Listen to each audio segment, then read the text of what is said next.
Hello everybody and welcome here to Musicians Edition. I'm Evan on the piano, and in this video we're going to go over diminished chords on the piano. Diminished chords are common because there's one chord in every standard major or minor scale that has a diminished chord in it. We'll come back and look at that a bit later. Let's first look at what makes a chord diminished. So a diminished chord is a modification of a regular minor chord. So a regular minor chord like C minor here, C, E flat, and G. That's a gap of a minor third to a major third to make up that minor chord. We can do a diminished or an augmented chord off of this. Those two are related. The diminished would be sliding the fifth down to G flat, and augmented would be raising that fifth up to G sharp.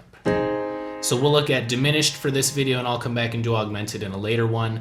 Again, that change being the fifth going down one note. That is the change for every diminished chord. It's always going to be minor third with a lowered fifth. If we look at the gaps between those, we get a minor third from C to E flat, 1, 2, 3 notes, and then 1, 2, 3 more notes to G flat. So that gets us a minor third for each gap here.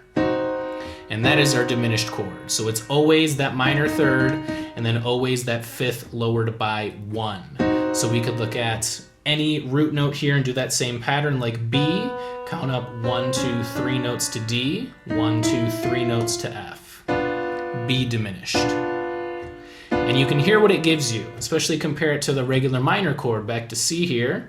Here's our regular minor chord, diminished. So we're getting extra tension here. You can really hear it because we have that, the gap of minor and major sounds better together, but this one giving us extra tension that we're going to be using in there.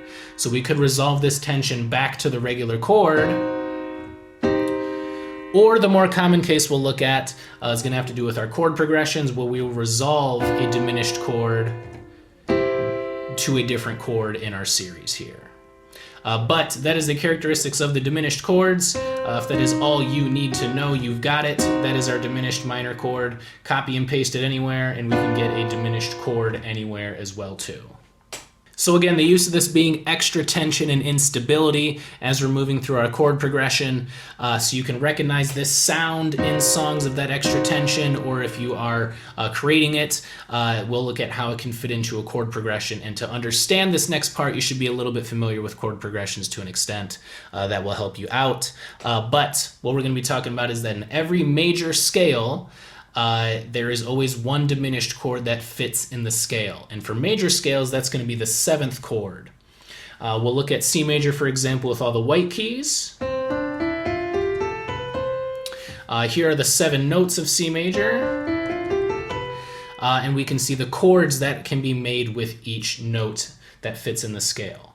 So for C, we get that C major. For D, we get D minor. E, we get E minor. F major, G major, A minor, but then B is where we get the diminished, because a regular B minor chord would be B, D, F sharp, but F sharp is not in the C major scale, so we lower it to F, which gets that diminished fifth for a B diminished chord, and that's the note that fits in the C major scale. So we would resolve usually this 7 back to the 1, and that's a really nice resolution that we can fit in there.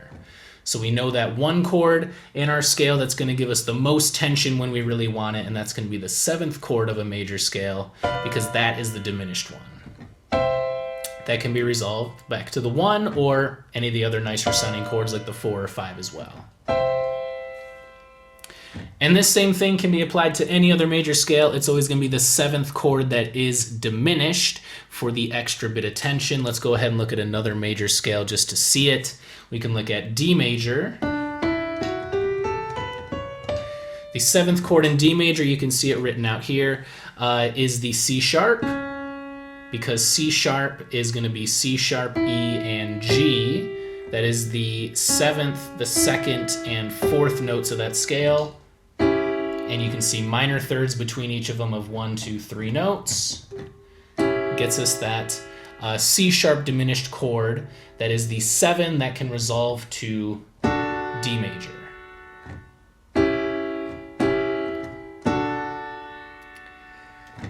So always those major scales have that seventh chord that has that bit of tension because it is diminished. That is the sound that you can be looking out for there.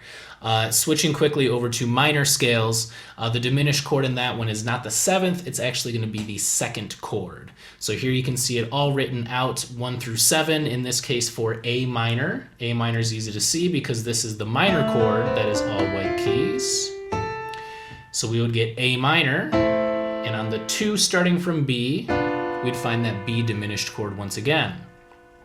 This time in that second spot. You can see the rest of the chords for these minor scales. Back to A, and then again, that 2 is where we get that diminished that really wants to go home, back to the 1. So if you're in a minor scale, you would find the most tension on that second diminished chord there. And look at one more minor chord example. Let's just look at E. So here it is written all out with E. We could get E minor there, and then we get F sharp minor. F sharp diminished by playing F sharp, A, and C, our second, fourth, and sixth notes of the E minor chord, or of the E minor scale right there. That's our most tension in the scale we can find before we would resolve back to another chord like that tonic. So I hope this helps you understand and use the diminished chords appropriately. Diminished chords like this are more frequently used in jazz. The 1 through 6 chords are the most common chords that you do hear in regular pop music because those are the most pleasant sounding, but anytime you want a little bit of tension, go ahead and throw in those diminished chords, especially that 7 in the major scale or the 2 in the minor scale. Those will fit in nicely. So hope that helps, and we'll see you next time.